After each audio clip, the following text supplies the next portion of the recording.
Si te resulta familiar la nueva era, seguramente también te suene la energía Kundalini.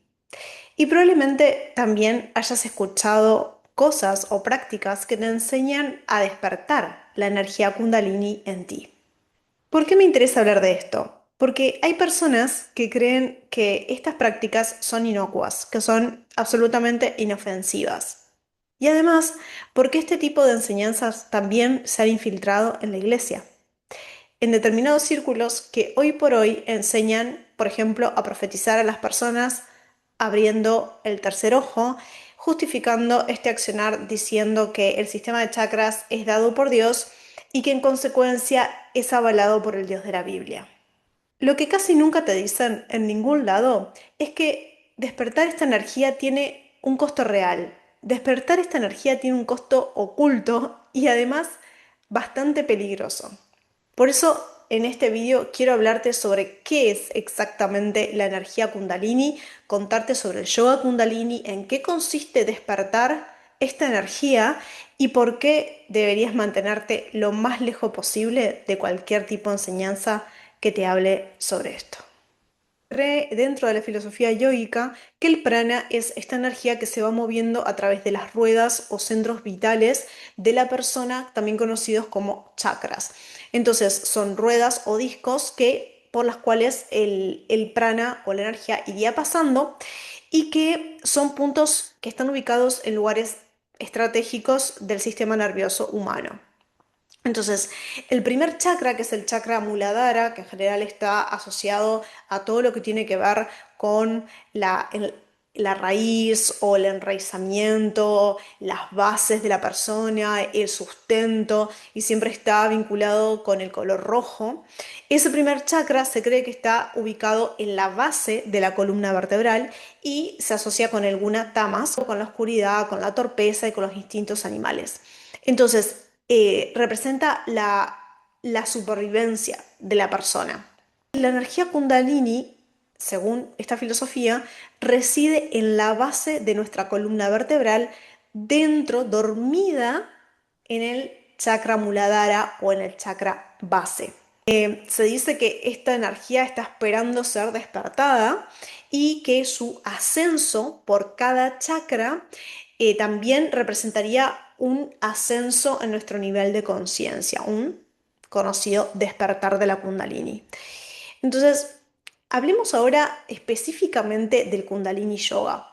Este es un yoga que yo específicamente practiqué durante varios años y que no casualmente me llevó a, bueno, de alguna manera las personas con las que yo estaba me hablaron de un curso de milagros y estar en las clases de Kundalini Yoga me condujo a convertirme en una estudiante de un curso de milagros. Pero bueno, eso es historia para otro día. Volvamos al Kundalini Yoga. Si una persona cree en los chakras, en cierto sentido también está aceptando el marco espiritual que sostiene el despertar de la Kundalini. ¿Por qué? Porque aunque la persona no sea plenamente consciente de esto, estos conceptos no existen de manera aislada. Es decir, dentro de la filosofía yoica tradicional, los chakras son los centros energéticos por donde asciende esta energía kundalini cuando se activa. Es decir, el sistema de chakras y el despertar de la kundalini forman parte del mismo esquema espiritual. Por eso, si aceptamos uno, también estamos necesariamente, aunque no lo sepamos, aceptando el otro. Y quiero hacer referencia a qué es exactamente Kundalini. Kundalini significa el poder de la serpiente. Esto es lo que significa Kundalini. Entonces, el Kundalini Yoga lo que busca deliberadamente despertar es esta energía Kundalini. Entonces, todas las crillas, todas las prácticas, todas las secuencias, todo lo que uno va haciendo, las respiraciones, todo lo que uno va haciendo es para elevar esta Kundalini, despertarla y elevar nuestro nivel de conciencia. No sé si alguna vez has practicado Kundalini Yoga, estás familiarizado con esta práctica, sabes que se hacen, por ejemplo, secuencias de determinados ejercicios, determinados asanas acompañados de pranayamas y mudras, los tres juntos en general, y se sostienen, es conocida esto, ¿no? De que del Kundalini, que son prácticas que se sostienen durante bastante tiempo. Entonces, cada kriya que uno va haciendo se sostiene por varios minutos, a diferencia de otros tipos de yoga en los cuales son más dinámicos o se va pasando de un asana al otro. En general, en la Kundalini está muy intencionalmente diseñado para estar sosteniendo durante bastante tiempo determinado tipo de energía para que justamente la Kundalini pueda irse despertando dentro de uno. Son prácticas que supuestamente uno va desarrollando y va generando el ambiente para que dentro de uno la serpiente, la Kundalini se despierte. La Kundalini también es conocida por la energía Shakti o energía femenina, también energía creativa femenina. Y entonces, esta energía, como les decía, duerme dentro de todas las personas, supuestamente, y está como una serpiente enrollada en tres vueltas en la base del chakra muladhara. Y quienes facilitan el Kundalini Yoga ponen especial énfasis en esto, pranayamas, ejercicios de respiración, justamente con el objetivo mm, de obtener un control del sistema respiratorio, del sistema nervioso, y este control iría finalmente a despertar la Kundalini. Entonces, la visualización de la Kundalini también elevándose es otra cosa que se practica muchísimo. Porque está esta suposición de que la visualización en sí misma tiene el poder de efectuar eso que uno está visualizando. Quería abordar esto que me pareció muy importante y por eso lo anoté, que es que elevar la Kundalini a menudo da lugar a experiencias que son místicas y da lugar a visiones, da lugar a muchas experiencias que son sobrenaturales o las podríamos denominar así. Vi una cita de un maestro de Kundalini Yoga llamado Swami Muktananda que dice, y cito, cuando esta Kundalini dormida es despertada, levanta su capucha o serpentina. Se abre la puerta del Sushumna, un nadio o conducto de energía, y la Kundalini asciende a lo largo del Sushumna, atravesando los 6 chakras situados en él. Cuando alcanza el centro más alto llamado Sasrara en la coronilla de la cabeza, se une con el señor Shiva, que es el dios de la destrucción. Es un tercero en la Trinidad hindú, junto con Shakti. Eh, Esta unión trae una alegría inefable de bienaventuranza suprema. Proporciona diversas experiencias misteriosas al sadhaka, o sea, al yogi, quien queda maravillado por ellas. Las experiencias en el cuerpo físico incluyen temblores, calor, descargas eléctricas. Las experiencias en el cuerpo físico incluyen temblores, calor, descargas eléctricas, sudor, lágrimas, exaltación de alegría, palpitaciones, suspensión involuntaria de la respiración o respiración profunda, movimiento circular de los ojos. Las experiencias en el cuerpo sutil incluyen visiones de deidades y seres divinos, recibir instrucciones de ellos, escuchar sonidos como caracola, campana, flauta, tambor, trueno. Bajo la guía del gurú, el sadhaka debe proceder con espíritu de entrega, permitiendo que la Shakti, la energía Kundalini, se manifieste sin obstáculos mientras él mismo permanece como testigo de su funcionamiento. No debe intentar evitar una experiencia por miedo. La Shakti es inteligente, es consciente de su propia actividad, por lo tanto, nada sale mal. Además, el gurú siempre está allí para controlar su flujo. Fin de la cita. Los yogis creen que los fenómenos de la Kundalini son la verdadera explicación de las experiencias que las personas tienen en distintas religiones, que son experiencias místicas. Entonces, los yogis atribuyen esto a la energía Kundalini. Pero si no se está adecuadamente entrenado por un gurú, que es la gran mayoría de la gente hoy por hoy en Occidente que está haciendo este tipo de despertar de la Kundalini, no están siendo conducidos por un gurú, seguramente las experiencias no sean tan buenas. Y no me refiero solo a corto plazo. Pero Voy a hablar luego sobre eso. Pero hace referencia al Shaktipat, que el Shaktipat también está muy vinculado a la energía Kundalini y que en la tradición yogica se lo describe como una transmisión de energía por parte del gurú. Es transmitir energía y puede ser a través de tocar al practicante. El gurú, por ejemplo, lo toca con una pluma o toca al practicante con su mano o le acerca la mano o le susurra un mantra. mm, o incluso muchas veces dicen que el Shaktipat sucede a través de una mirada o una simple respiración. Y eso lo que haría es automáticamente despertar la Kundalini en el practicante. Bueno, esa es el Shaktipat y esa es otra forma de transmisión energética que está vinculada a la energía Kundalini. Y sabiendo esto, ahora hablemos específicamente de la serpiente. La serpiente como símbolo de poder, de energía, de transformación, aparece en casi todas las culturas antiguas. Por ejemplo, en la civilización sumeria, la serpiente estaba vinculada a la sabiduría y a la fuerza vital. En el antiguo Egipto representaba energía de protección, de regeneración. Podemos, por ejemplo, ver la cobra en la corona de los faraones. Y luego en la mitología griega y en la mitología romana también aparece el simbolismo de la serpiente que simbolizaba curación, renovación y una conexión también con fuerzas divinas. Por eso la idea de la Kundalini como una serpiente es parte de un patrón simbólico que al final es mucho más amplio, es que representa energías poderosas que pueden tanto transformar como destruir dependiendo, por supuesto, de cómo se manejan.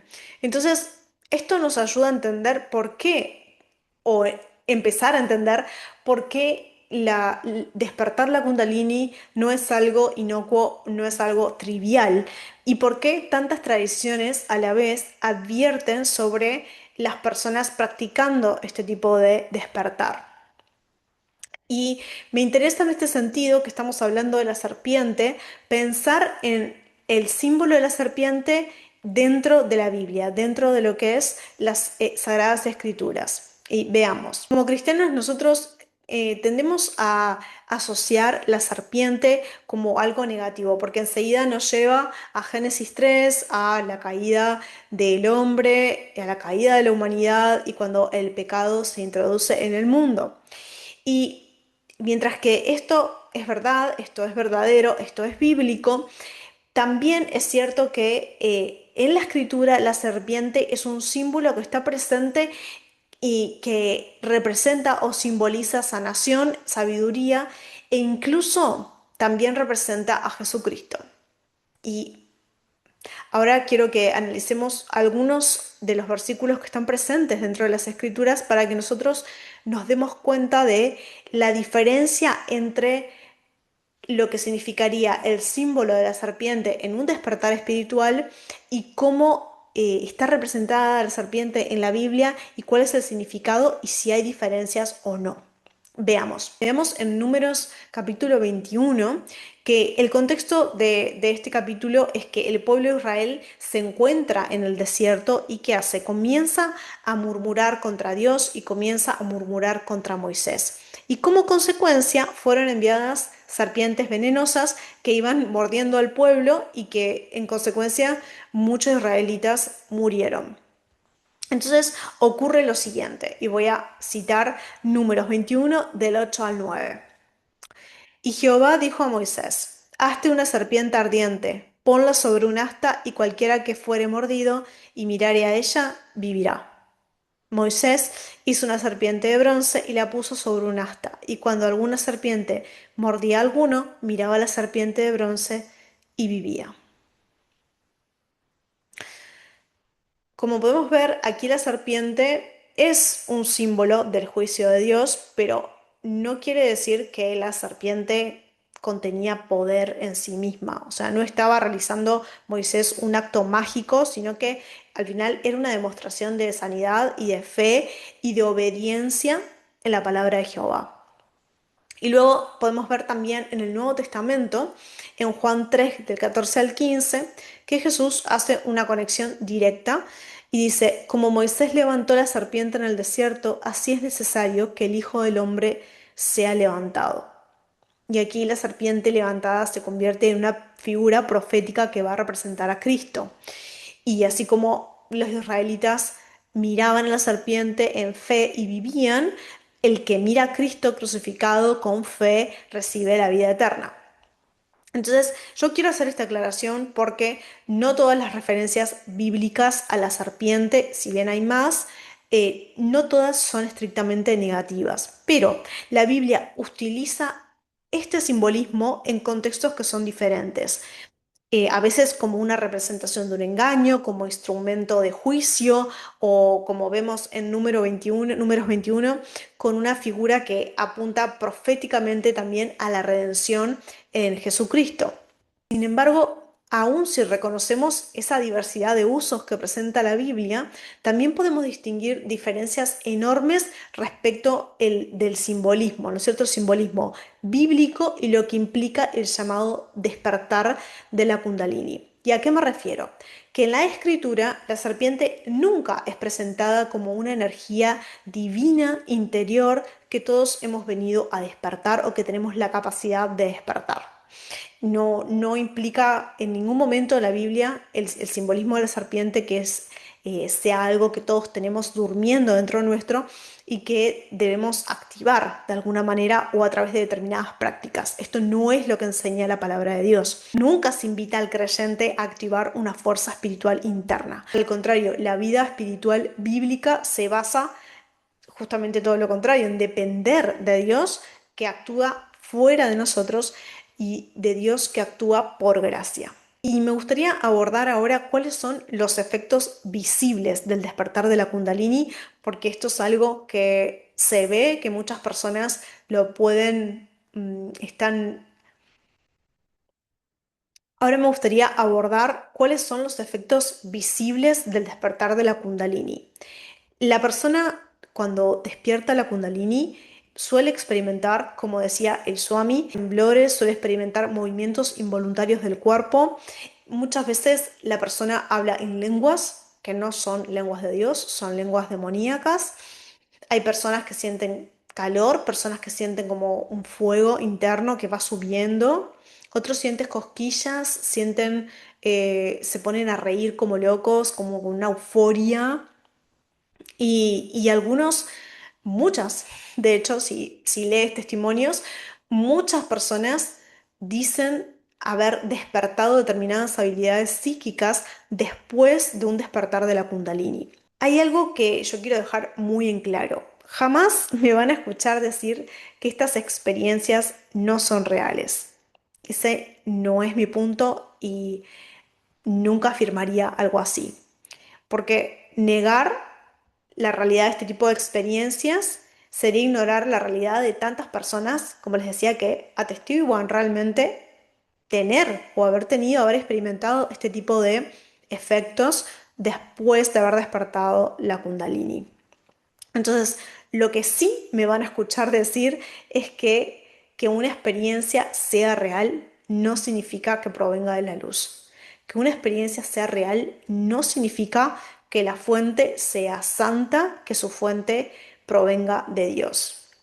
Entonces sabemos por la Biblia que no toda manifestación espiritual proviene de Dios ni proviene del Espíritu Santo. Entonces la Escritura nos advierte de que existen otras fuentes espirituales y por eso es tan importante que nosotros como cristianos sepamos discernir el origen. Por eso en Juan 10 Jesús declara y dice, yo soy la puerta. No dice que hay múltiples opciones. Dice, yo soy la puerta y el que entra por atrás es un ladrón.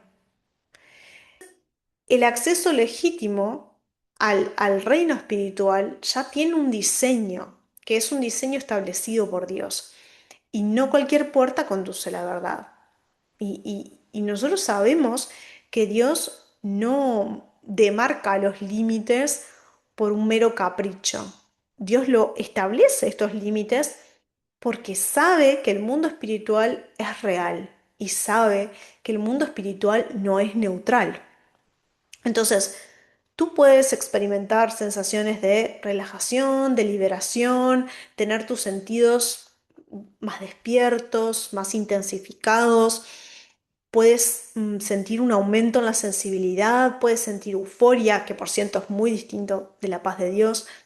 Pero con este tipo de prácticas tienes que saber que estás abriendo de par en par las puertas de tu vida al enemigo. Y otra cosa importante, que él, a través de este tipo de prácticas, el enemigo entra con tu propio acuerdo. De todo lo que hemos visto, seguramente una persona creyente ya tendría varias alarmas encendidas y probablemente no se le ocurriría estar cerca de ningún centro, de ningún facilitador que enseñe a despertar la Kundalini. Sin embargo, hay personas que al saber todo esto, al conocer de qué se trata a fondo el despertar de la Kundalini, se sienten muy atraídas por este tipo de prácticas. Y es básicamente lo que me pasó a mí antes de conocer al Señor. Entonces, por supuesto que lo entiendo. Muchos maestros y gurúes que son orientales y que conocen a fondo este tipo de prácticas y realmente ellos advierten sobre los riesgos que tiene esta práctica. Entonces, Sadhguru, por ejemplo, es un maestro contemporáneo de yoga que es ampliamente conocido y durante un montón de tiempo yo escuché a Sadhguru casi todos los días y él advierte sobre cómo un proceso como el despertar de la Kundalini no es algo inocuo y no es algo trivial. Según él, estas energías que se despiertan, si no hay una preparación adecuada y si no hay una guía de una persona que conozca sobre esto, puede desestabilizar profundamente la mente y el cuerpo. Y esto está en los videos de Sadhguru que están públicamente subidos a YouTube, cualquiera puede corroborar esta información. Él siempre advierte sobre esto y dice, el despertar de la Kundalini sí puede desestabilizar a una persona en su mente, desestabilizar su cuerpo. ¿Por qué? Porque se trata de fuerzas internas que afectan la percepción. Son fuerzas internas que además afectan la conciencia y que pueden afectar seriamente el equilibrio emocional de la persona. Por esa razón, como vemos, incluso personas dentro de la tradición del yoga consideran que la activación de la Kundalini es arriesgada. De hecho, Moji, que también es ampliamente conocido dentro del mundo espiritual, y él siempre promueve la filosofía no dualista. Por eso yo llegué a él por un curso de milagros, por la filosofía no dual, y por eso sé lo que él dice. Y lo que Moshi hace respecto del despertar de la Kundalini, él menciona que las manifestaciones energéticas luego de un despertar de la Kundalini pueden ser abrumadoras para la persona, pueden ser fuertemente desestabilizantes. Entonces, si la persona no está preparada, pueden suceder este tipo de cosas y por eso, bueno, él insiste desde su visión no dual, él insiste en no centrarse en la energía, sino en el reconocimiento del ser. Esta advertencia claramente no es bíblica, no es una advertencia cristiana, porque él no es cristiano.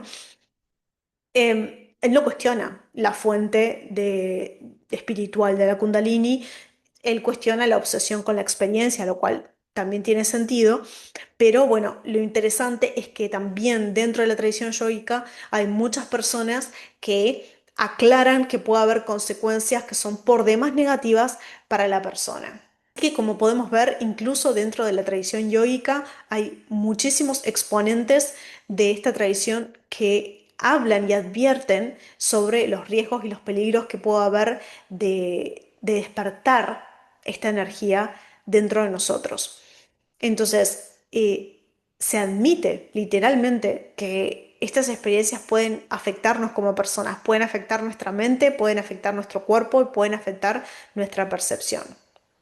Y quiero citar la 1 Corintios 6:12 que dice, todo me está permitido, pero no todo es para mi bien. Todo me está permitido, pero no dejaré que nada me domine. Y quiero cerrar diciendo esto. Las personas que creen en este tipo de prácticas, las personas que practican este tipo de cosas, no tienen malas intenciones. En general, tienen un genuino deseo de ayudar a otras personas, tienen un genuino deseo de ser mejores personas y lo cierto es que están profundamente engañados. O sea, el enemigo les miente en la cara y ellos no se dan cuenta. Pero Jesús dijo que el camino a la vida es estrecho. Entonces, no existe un reino de la neutralidad. No existe esto. Esto es una idea que no es bíblica. O estás en el reino de la oscuridad o estás en el reino de Dios. No hay grises.